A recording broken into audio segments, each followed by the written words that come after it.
city's wastewater treatment plant will cost as much as $465 million. And the city has started filling an advisory committee to guide the engineering, planning, and work on what's been called the single largest investment in city history. Tonight, the City Council interviewed the first citizen candidate for the wastewater treatment plant reconstruction and design advisory committee.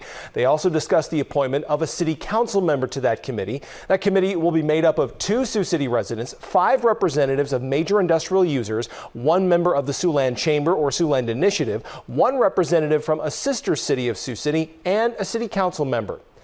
Those appointed committee members will be joined by the city manager, the city utilities director, the city finance director, and the manager of the wastewater treatment center.